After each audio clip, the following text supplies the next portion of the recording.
Eccoci qua, siamo rientrati negli studi di Gioventù Politica, abbiamo ancora pochi minuti da passare assieme, allora cerchiamo di raccogliere il maggior numero di opinioni tra gli ospiti che abbiamo qua in studio. Allora, ti invito ad essere breve, purtroppo. Andrea Lampis, Movimento 5 Stelle, parliamo di questa legge elettorale. Benissimo. Fino a questo punto, ovviamente. È stata definita un'orrenda schifezza e io sono d'accordo, perché veniamo da una legge non costituzionale e stiamo andando verso una legge non costituzionale, ma non lo dico io che sono un umile cittadino, l'ha detto per esempio oggi Besostri, ho visto un'intervista sul Fatto Quotidiano, Besostri è uno di quelli che ha fatto andare, ha proposto l'incostituzionalità e quindi l'ha fatta giudicare.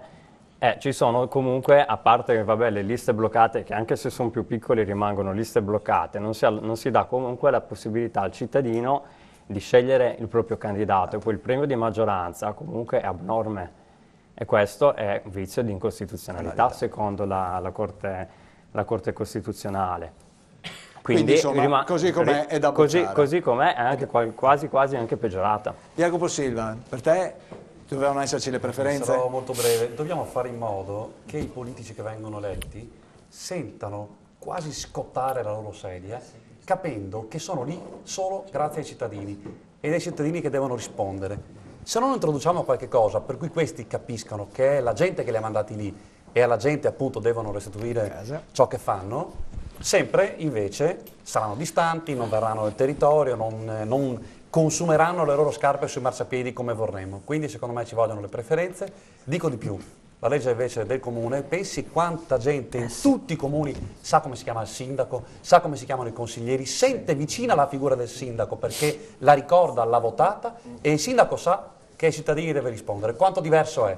Qual è la cosa che cambia? Le preferenze. Sono quelle che creano un rapporto vero e forte con questa gente che deve ricordarsi che ai suoi elettori deve l'incarico, ma succede solo con una legge che consente a ognuno di farsi scrivere il proprio nome su quelle schede. Salvatore Fratallone, allora una battuta sulla parità di genere e poi sulla legge elettorale. Allora, sulla legge elettorale... Salvatore Fratallone di Padova Sicura. Padova Sicura, abbiamo grazie. Messo a punto il... Grazie. Prego. Sulla legge elettorale è solo una parola, cioè se andassimo a cena al ristorante e avessimo tutti lo stesso listino con 2 o 3 pietanze, oppure anche fino a 6, ma solo quelle, forse la prima volta mangeremo e poi ci stancheremmo. Se potessimo scegliere soltanto 6 modelli di automobili o di cravatte, ci stancheremmo. Qui la situazione è identica, con la piccola differenza che la cravatta quando ti stanchi la metti in un cassetto. Un parlamentare, dopo che è stato eletto e mette le radici profonde, costringe la gente a scendere in piazza perché non ne può più, perché anche movimenti come quelli dei forconi e altre realtà sono frutto certo della crisi ma anche dell'esasperazione. Il fatto di non poter scegliere è uno scippo enorme che è fatto al cittadino. Qui il problema delle preferenze è enorme, e se quell'asse che si è creato tra Renzi e Berlusconi, con l'appoggio inevitabile dell'NCD, ha portato a creare questi piccoli listini bloccati, ha ingessato la futura democrazia di questa nazione. Dobbiamo dircelo tranquillamente.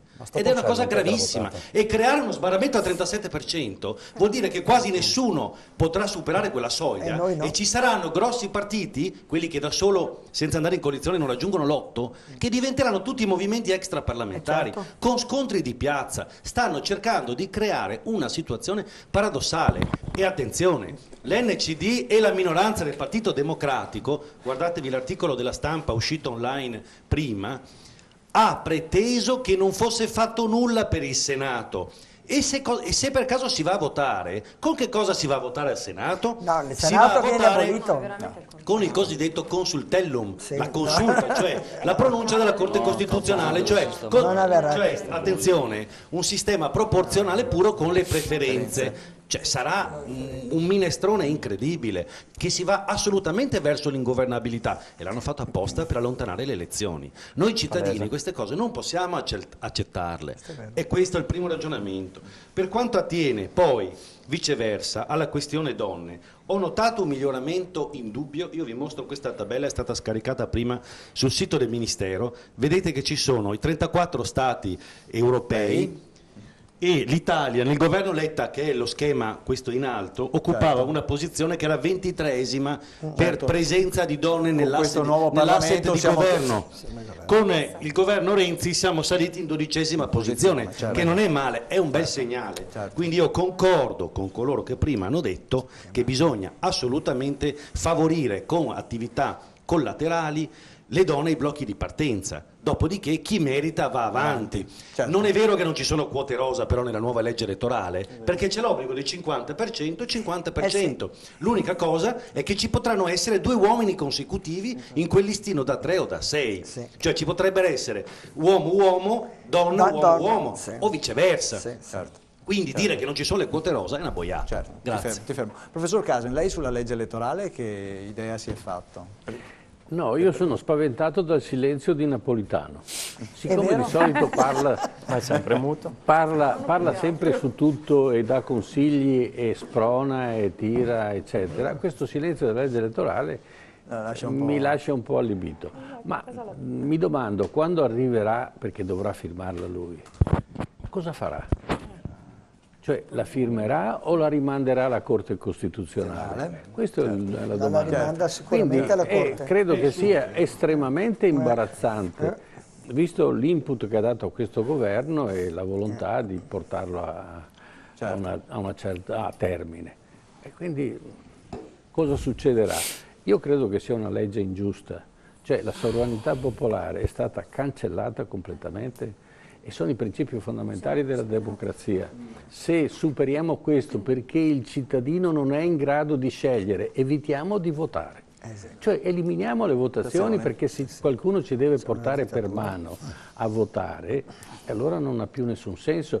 Però nelle votazioni i cittadini italiani hanno sempre espresso bene le loro opinioni, compresa l'ultima, perché hanno segnalato che sono stanchi di 2 gruppi, di 2 aree politiche che non riescono a risolvere i problemi del Paese e quindi hanno inventato il terzo, che sono i 5 Stelle, il terzo gruppo che deve dimostrare però a questo punto di saper competere, perché la politica è competizione, non è che uno si può astrarre, dice ho vinto quindi vivo di, non so, di che cosa, di rendita, di opposizione.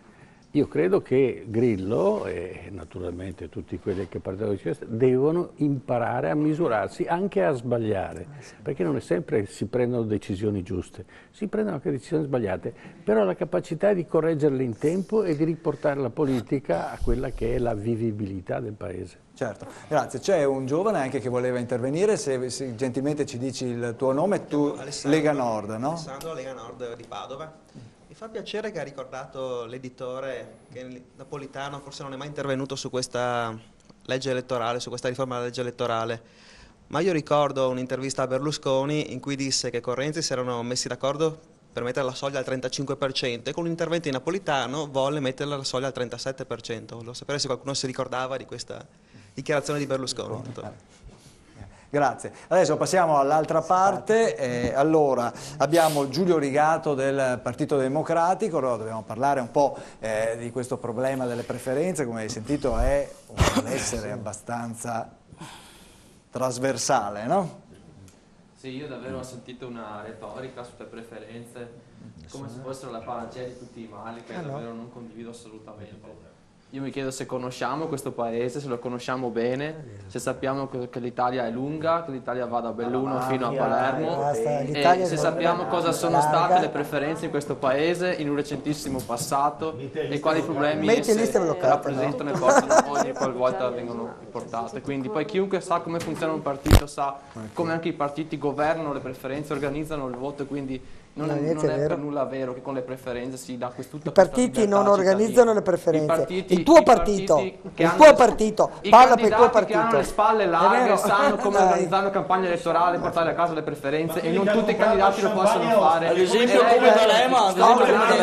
Occhio che peloso, ma dai. Dai, per piacere, dai, perché sennò abbiamo pochi minuti e non riusciamo neanche a dire. Il concetto che vorrei dire è il seguente: è stata fatta una lunga carrellata di problemi che vivono le donne quotidianamente nel lavoro, nella famiglia, Per risolvere questi problemi serve un governo che governi, non serve un Parlamento composto da 80% di donne che duri 6 mesi, poi si va a votare di nuovo, o paralizzato nell'immobilismo. Serve un governo che governi, serve un governo che possa governare 5 anni e portare avanti una politica con continuità. Questo serve al Paese e questo serve anche alle donne. Tutto il resto è retorica che serve solo a prendere qualche applauso. Marco Trevisan, Nuovo Centrodestra. Allora, anche a te, parliamo di questa legge elettorale. Sentiamo.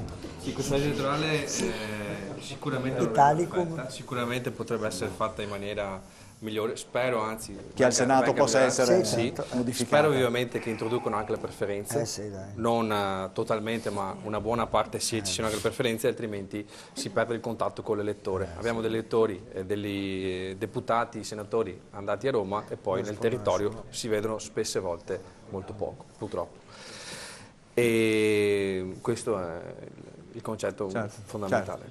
Ok, perfetto, grazie. Allora andiamo un attimo in pubblicità e dopo abbiamo gli ultimi due interventi di Daniele Roncolato e poi sentiamo ancora Stefania Barbieri, consigliere di parità della provincia di Treviso. Una brevissima pausa pubblicitaria e ritorniamo in studio.